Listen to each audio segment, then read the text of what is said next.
बिस्मिल्लाहिर्रहमानिर्रहीम। अस्सलाम वालेकुम नाज़रीन, आप देख रहे हैं एच न्यू।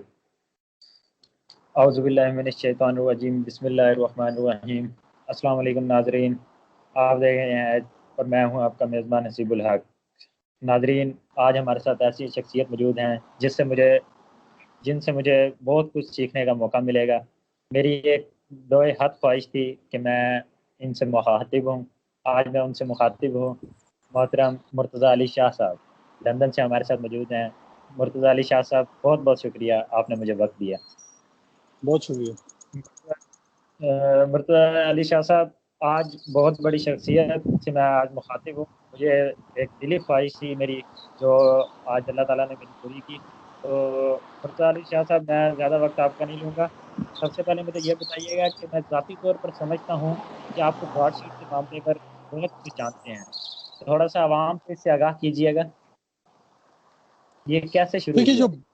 देखिए ब्रॉडशीट का केस तो आज से तकरीबन 21 से 22 साल पहले ये शुरू किया था उस वक्त की परवेज़ मुशर्रफ की हुकूमत ने। और ये जो ब्रॉडशीट का केस ये है कि ये उस वक्त एक डील साइन की गई थी। परवेज़ मुशर्रफ जब इक़्तिदार में आए थे तो उनका ख्याल ये था कि पाकिस्तान की बाहर बहुत बड़ी बिलियंस ऑफ डॉलर्स और पाउंड्स की दौलत मौजूद है, और जिसका उनका ख्याल था कि उसको जो प्राइवेट डिटेक्टिव कंपनीज हैं उनको हायर करके उस दौलत को वापस लाया जा सकता था। और ये वो बैकग्राउंड था जिस बैकग्राउंड में उन्होंने सबसे पहले एक एसेट्स रिकवरी एग्रीमेंट है वो साइन किया था। सॉरी, मैं वॉक भी कर रहा हूँ तो I hope there is no disruption. So ये एग्रीमेंट उस वक्त साइन हुआ था, और फिर उस एग्रीमेंट के साइन होने के बाद जो दो कंपनीज थी, एक ट्रूवेंस थी और एक ब्रॉडशीट जो एसेट्स रिकवरी जो फर्म थी वो वाली थी। तो मुख्तसर ये कि उसके बाद जनरल अमजद थे उस वक्त, वो उन्होंने विजिट किया अमेरिका का। वहाँ जाकर उन्होंने जो ट्रूवेंस कंपनी थी उसके लोगों से मिले और उसके बाद उन्होंने एग्रीमेंट साइन किया। और जिस एग्रीमेंट में उन्होंने एक क्लॉज ये रखी हुई थी कि ये उस वक्त पढ़ नहीं सके कि ब्रॉडशीट को वो सारी रकूम जो बाहर से रिकवर होंगी और पाकिस्तान के अंदर उन सब के ऊपर ब्रॉडशीट का शेयर होगा। और इसके बाद यहीं से डिस्प्यूट शुरू हुआ। 3 साल के बाद पता ये चला, उस वक्त जनरल हफीज थे ब्रॉडशीट के जो नायब के चेयरमैन। 3 साल 3.5 साल के बाद अंदाजा ये हुआ पाकिस्तान को कि बाहर तो एक्चुअली उनको कुछ भी नहीं मिल सका है, बल्कि उल्टा ब्रॉडशीट ने पाकिस्तान को कहना शुरू कर दिया कि आप हमारी लीगल फीस दें। एग्रीमेंट ये था कि ब्रॉडशीट प्रॉपर्टीज रिकवर करेगी और उनकी रिकवरी होने के बाद वो जो रिकवरीज होंगी उसमें होगा, लेकिन अब ब्रॉडशीट ने उनसे पैसे लेना शुरू कर दिए। फिर ब्रॉडशीट ने, यानी ये इतना एक टोटल फ्रॉड था कि उन्होंने आगे एक डिटेक्टिव कंपनी लंदन में हायर की, मैट्रिक्स जिसका नाम था। मैट्रिक्स को हायर करने का उनका मकसद ये था कि वो नवाज शरीफ की फैमिली की इंक्वायरी करें। 1 साल लगाकर मैट्रिक्स ने यहाँ पर लंदन में इंक्वायरी की और उन्होंने फिर नैब को बताया कि हमें यूके में नवाज शरीफ या उनकी फैमिली के ऊपर जो उनकी डिक्लेयर्ड वेल्थ है उसके अलावा कुछ भी नहीं मिला है। इसके बाद नैब को काफी मायूसी हुई और उन्होंने कहा कि नवाज शरीफ के लिए तो मेनली उनको हायर किया गया था, लिहाजा उनको ये लगा कि उनका जो पर्पस है वो सर्व नहीं हो रहा। और उसके बाद उन्होंने मैं जनरल हफीज ने मैं बोल अभी कुछ देर पहले, इंटरव्यू से पहले, मैं कुछ देर पहले काव्य मूसवी साहब से, सीईओ ब्रॉडशीट के ऑनर से, मैं मुखातिब था। तो मैंने उनसे पूछा कि 250 मिलियन में से रिश्वत या कमीशन क्या लें थे, जनरल मालिक कौन थे। तो आप उसमें के बारे में कुछ बता सकते हैं कि जनरल मालिक कौन थे, कौन जाकर मिले? देखिए ये स्टोरी मैंने की थी जनरल मालिक वाली। ये तकरीबन आज से 3 साल पहले की बात है, जब इनका केस एडवांस स्टेज पे था और उस वक्त ये क्लियर हो गया था कि काव्य मूसवी पाकिस्तान से जीत जाएंगे। उनके अपने वकला ने भी इजाजत उनको मशवरा दे दिया था पाकिस्तान को। उस वक्त पाकिस्तान से एक शख्सियत आई जो आकर उनसे मिली और उनसे कहा कि आप मुझे कमीशन दें, मैं आपकी सेटलमेंट करा देता हूँ। ये बात वाकई में सही है कि ये मुलाकात हुई थी। हमने उस वक्त जो स्टोरी की थी, हमने बाज वजूहत की बिना पर नाम नहीं लिखा था। हम अब भी कॉन्फिडेंशियलिटी में बता नहीं सकता कि वो कौन थे, लेकिन शख्सियत जरूर थी जो कवे मूसवी से मिली। और आप इससे सिर्फ अंदाजा कर लें कि जो शख्स पाकिस्तान से आया था उसके पास पूरे डॉक्यूमेंट्स थे, उसके पास उन सारे जो कॉन्फिडेंशियल फाइल्स थी उन सब का उसके पास एक्सेस था और उसको पता था कि क्या होना है। सो उन्होंने आके यहाँ पर क्योंकि रिश्वत मांगी।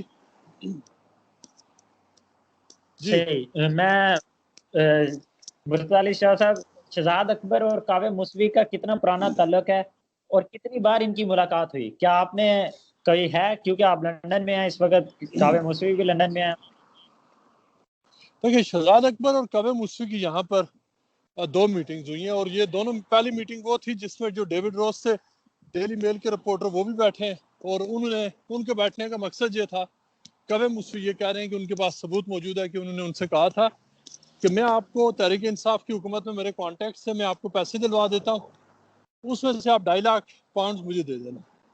पहली मीटिंग में वो बैठे हुए थे, और जो उसके बाद एक दूसरी मीटिंग भी हुई, वो जो दूसरी मीटिंग थी उसमें एक ह्यूमन राइट्स लॉयर है वो बैठे हुए थे। तो ये उनकी ऑल टुगेदर एक वीक के अंदर लंदन, हम अगस्त सितंबर 2018 की बात करें, इनकी 2 मीटिंग्स हुई थी, और इन मीटिंग्स में इनका बात आगे इसलिए नहीं बढ़ सकी कि कावे मुसवी ने उस वक्त इनको साफ बता दिया कि मैं केस जीत चुका हूँ और मैं इस हवाले से पाकिस्तान को कोई डिस्काउंट नहीं देने लगा, मुझे मेरे पैसे चाहिए। और ये इस कॉन्टेक्स्ट में उनकी ये मीटिंग हुई थी, और फिर उस मीटिंग के बाद क्या आपके सामने ही है, पाकिस्तान ने डिले किया, और फिर हुआ ये कि अब पाकिस्तान को अब तक तकरीबन total 65 to 70 million US dollar Pakistan को अब तक पड़ चुके हैं। कावे मुसवी को अभी अभी तक तकरीबन 29 मिलियन यूएस डॉलर मिल चुके हैं, और कावे मुसवी तकरीबन 2 मिलियन डॉलर मजीद पाकिस्तान से मांग रहे हैं, और उन्होंने इस हवाले से लंदन में अब एक नया एक्शन भी शुरू कर दिया। जी, आपने 10-12 साल ये ब्रॉडशीट को कवर किया, तो मैं पूछना चाहूँगा कि मियां नवाज शरीफ, आसिफ जरदारी, इनकी किरदार कशी की गई, तो कहाँ तक इन लोगों को कामयाबी हासिल हुई? देखिए, इसमें हसीब साहब आप ये देख लें खुद ही कि ये पाकिस्तान की जो 65 to 70 मिलियन जो पाकिस्तान को अभी तक कीमत पड़ी है ना, वो बेसिकली इसी जर्नी में पड़ी है कि क्या नवाज शरीफ और आसिफ अली जरदारी की दौलत ढूंढने के चक्कर में 22 साल के बाद अभी तक frankly speaking national accountability bureau को कुछ भी नहीं मिल सका। और मिला क्या, पिछले अरसे में नवाज शरीफ ने ब्रॉडशीट के ऊपर केस किया, और ब्रॉडशीट ने चूंकि कहा था कि एवनफील्ड अपार्टमेंट्स मेरे हैं, और ब्रॉडशीट के मालिक ने नवाज शरीफ को उनकी लीगल फीस देकर जान छुड़ाई है, 20,000 पाउंड उनको दिए। ये हमने रिपोर्ट किया था, और ये आप उनसे पूछ भी सकते हैं। तो आप अंदाजा कर लें कि यहाँ की जो कोर्ट्स हैं वो इन सारे मामला को किस तरह से देखती हैं। तो आसिफ जरदारी की आप देखें, आसिफ जरदारी के ऊपर ब्रॉडशीट को कुछ भी नहीं मिला, बेनजीर भुट्टो के ऊपर उनको कुछ नहीं मिला। अगर मिलता तो सारा कुछ आपके सामने होता। और फिर अभी पाकिस्तान तहरीक इंसाफ की हुकूमत को आए हुए 3 साल हो गए। इन 3 सालों में आप बताएं कि अभी तक क्या लंदन में कोई एसेट किसी भी पाकिस्तानी पॉलिटिशियन का, चाहे वो नवाज शरीफ हो, आसिफ अली जरदारी हो, क्या किसी का कोई एसेट मिला? अभी तक कुछ भी नहीं मिला। और जो कहा जाता था कि लूटी हुई दौलत है बाहर, अगर तो वो है तो उस हवाले से केसेस कहाँ पर है? कहीं पर नहीं है, ना कोई कॉरेस्पॉन्डेंस है, ना किसी से बात हो रही है, और ना कहीं पर केसेस है। तो ये है वो सारी चीज जो अब इस केस के बाद बहुत जो अबेंडेंटली क्लियर हो रही है। जी, जो ब्रॉडशीट ने 65 मिलियन डॉलर का जो पाकिस्तान को नुकसान पहुंचाया, आपका क्या ख्याल है कि इसका कौन जिम्मेदार हो सकता है? देखिए, जिम्मेदार तो सबसे पहले देखिए कि जिन्होंने ये अग्रीमेंट साइन किया था, ये तो उनसे पूछना चाहिए ना कि आपने अग्रीमेंट क्यों साइन किया था, आपको अग्रीमेंट आपने पढ़ा भी था या नहीं। और ये कि आपकी एक जहन बना हुआ है कि पाकिस्तान के जो जितने भी पॉलिटिशियंस हैं उनके पैसे हैं, और वो पैसे हमने ढूंढने हैं, लेकिन इसका एविडेंस नहीं है, जिसको कहते हैं ना वाइल्ड गूस चेज, ये वो वाली बात है। तो जिन लोगों ने उस वक्त ये अग्रीमेंट साइन किया, जिन लोगों ने उस वक्त कहानियां सुनाई कि जनाब आप ये अग्रीमेंट साइन कर लें, आपको वहां से इतने पैसे मिलेंगे, ये होगा वो होगा, ये सारे लोग रिस्पॉन्सिबल है। जी, तो मैं ब्रॉडशीट से हटकर कुछ सवाल करना चाहूँगा आपसे कि मियां नवाज शरीफ साहब के पासपोर्ट की मुद्दत ख़त्म हो गई है। लंदन के कानून के मुताबिक ये क्या कहता है कि क्या मियां नवाज शरीफ साहब वहाँ रह सकते हैं? मैं आपको सिर्फ कानून की हद तक बता सकता हूँ। जो उनका पासपोर्ट का एक्सपायर होने का मतलब ये है कि उनका पाकिस्तानी पासपोर्ट एक्सपायर हुआ, लेकिन उनके पास अभी बरतानिया का तकरीबन 4-5 साल का वैलिड वीजा है, प्लस उनको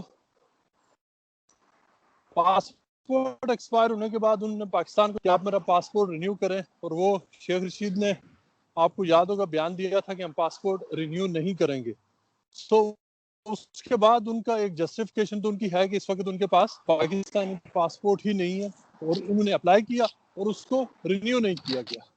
तो वो तो इस वक्त उनके लिए खार, प्लस उनके पास मेडिकल जो ग्राउंड्स हैं, उनका इलाज जहाँ पर हो रहा है, उनके पास उस हवाले से डॉक्यूमेंटेशन है जो उन्होंने होम ऑफिस को दी हुई है।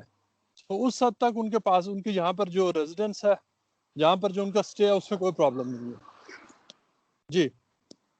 तो मुर्तज़ा साहब, क्योंकि आप लंदन में हैं, आप खबरें लीक करते रहते हैं, कोई रिपोर्ट करते रहते हैं, तो आपको मालूम है कि साबिक वज़ीर आज़म पाकिस्तान मियां मोहम्मद नवाज शरीफ और इसहाक डार साहब कब वतन वापस आ रहे हैं? ये तो मैं उनकी, देखे, मैं किसी के बिहाफ पर तो कुछ भी नहीं कह सकता। ये तो फैसला उन्होंने करना है कि उन्होंने कब जाना है। और इससे पहले जो हमने देखा, नवाज शरीफ पहले भी यहाँ पर थे, और जब उन्होंने देखा कि उन्होंने जब जाना है पाकिस्तान, तो आपको पता 2018 में इलेक्शन से पहले वो गए थे और जेल गए थे। और जहाँ तक उनकी हमने बातचीत सुनी है, वो तो यही कह रहे हैं कि वो पाकिस्तान जब मुनासिब वक्त होगा, हालात बेहतर होंगे, तो वो जाएंगे। तो उन्होंने एक दिन भी इलाज तो नहीं करवाया वहाँ लंदन में? एक दिन भी अस्पताल में दाखिल तो नहीं हुए? उनकी यहाँ पर ट्रीटमेंट तो देखे, उनके पास डॉक्टर है, उनके पास 24 आवर्स उनके साथ होता है। और जब आए पाकिस्तान से, उसके बाद 3 महीने तक तो वो तकरीबन रोजाना हॉस्पिटल जाते रहे, और ट्रीटमेंट उनकी हुई है, हमने उसको कवर भी किया है। 3-4 हॉस्पिटल हैं जहाँ उनके चेकअप्स हुए हैं। और उसके बाद तकरीबन मेरा ख्याल अभी तो 1 साल के बाद, जहाँ 1 साल हो गया, यहाँ पे तो लॉकडाउन है।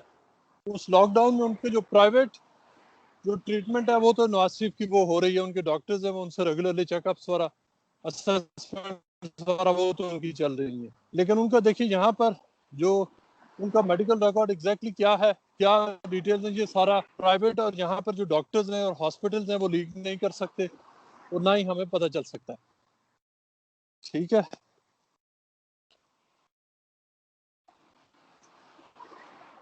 आपको आ रही है मेरी आवाज? हेलो।